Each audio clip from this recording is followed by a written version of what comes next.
Hi.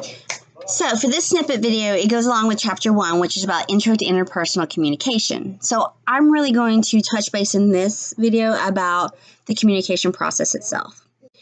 So I will be posting the chapter review over the intro to interpersonal communication chapter, which is chapter 1.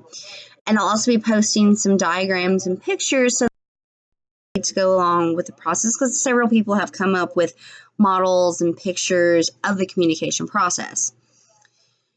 But that's what my little snippet's going to be. So let's begin, shall we? The communication process, you have a source, and this is where your message is coming from. The source generally, in this case, would be me. I'm the source. I'm giving you information, but think of it as you as yourself would be a source in communication if the information is coming from you. So the source is where the information is coming from. Then, once the message has been decided, encoding happens. Encoding is when words and meaning, both verbally and non-verbally, are sent with the message. They then go to the receiver. The receiver is the person who hears the message, who's receiving the message. So, when receiving the message, they then do the opposite of encoding, which is decoding. And decoding is when the person receiving the message then puts their own meaning behind the message received. So fingers crossed that they're both the same. As you can probably understand, miscommunication can happen and wires can get crossed easily. So let's delve deeper into a little bit more of the terminology in the communication process. So we talked about source and receiver, and those are kind of pretty straightforward. The source is the one sending the message, and the receiver is the one receiving the message. And encoding is when the source is putting meaning into the message. And decoding is the opposite. That's when the receiver takes the message and then applies their own meaning to it. So let's talk about messages. Messages are verbal and nonverbal. What do I mean by verbal and nonverbal? Pretty straightforward. Verbal is the actual words that you use in the message.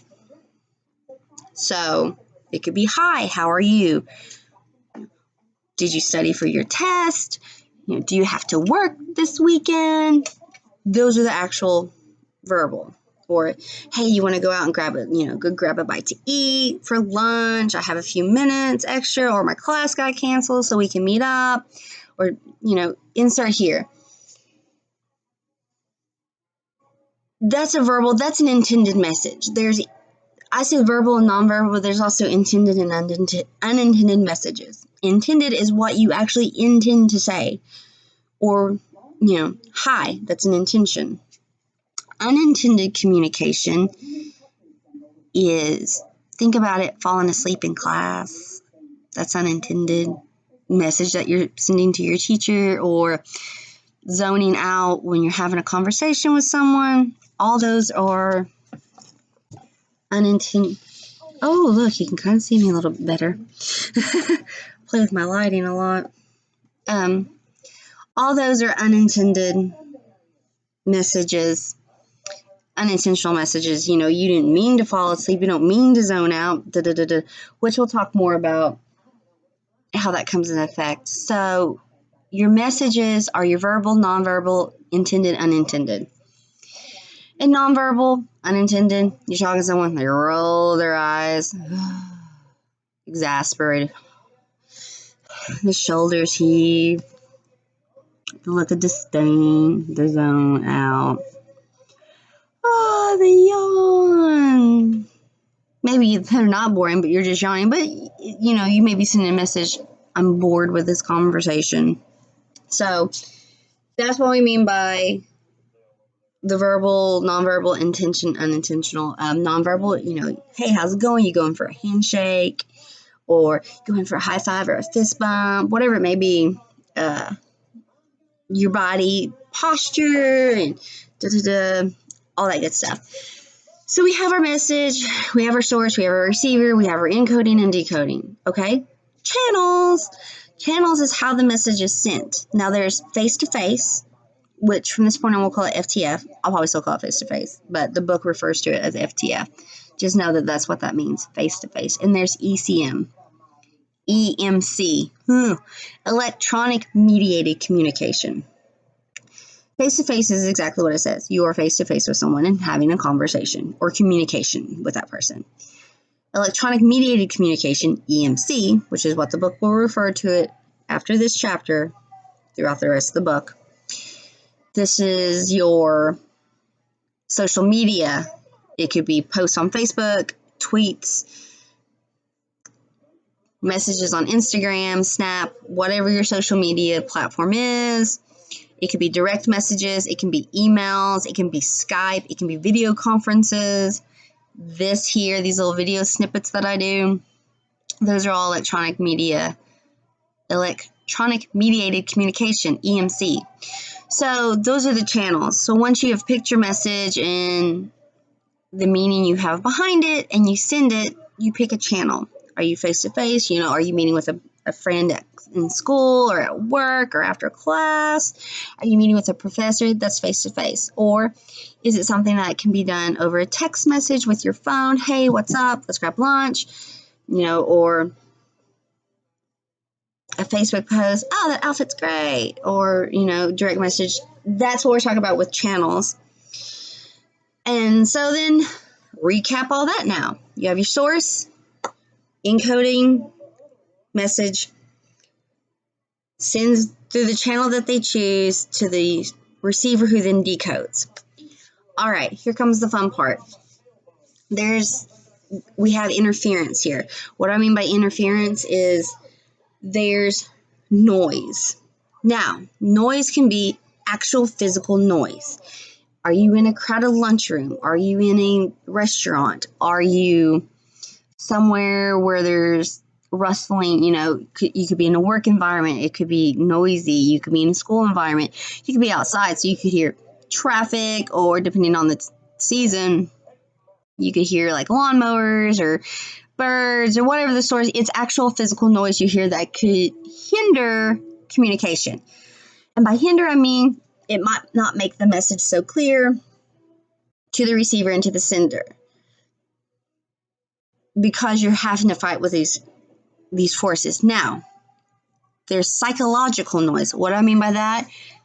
That's if you're tired, maybe you got a lot of things on your mind. It's what keeps you distracted mentally. Not just like physically you hear it out here, but what can distract you mentally. Maybe you got a lot going on. You're under a lot of stress. You got a lot of tests coming up. It's the holidays. You have 4,000 things to do and no time to do it. Or, maybe you're just having an off day, or maybe you're really elated, and that can cause a little bit of psychological, anything that's going to keep you distracted is the psychological noise.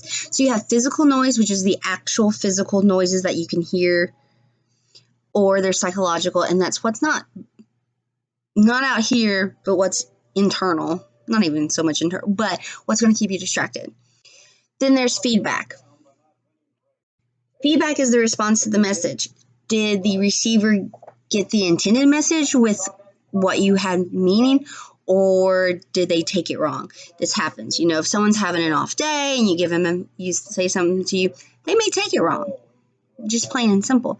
It was unintended. So, or if you're using EMC communication, that's a big one. You can't clearly express emotions or not punctuality, but emotions and correct meaning in a text message or a private message or a Facebook or a post on a wall or a tweet or anything. So lines can get crossed, and it can get nasty. Well, I don't want to say nasty, but it can get confusing. So clarification has to come in order for that. So that's where feedback comes into play. So let's recap the communication process, shall we? You have a source who wants to send a message. They encode meaning behind it, and they send the message through their channel, be it face-to-face or EMC. They send the message. who then is received and decoded while all this noise is going on. So the physical and the psychological noise can affect the decoding process. And within that, feedback comes into play. Right past all this, there's about three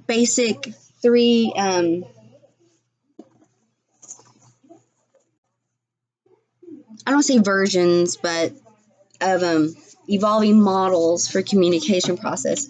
There's human communication as an action, an interaction, and a transaction. Action is linear. This is where a message is sent from the source to the receiver, and it's just, hey, go clean your room. Hey, let's do this. You're not looking for a response. You're just sending the information straightforward from the message to the receiver. That is action. Go clean your room. Or if you're watching a sports game, run, or, hustle, whatever the case may be. It's an action. Now, communication is an interaction. This is where the message is sent to a receiver, and the receiver then responds through feedback.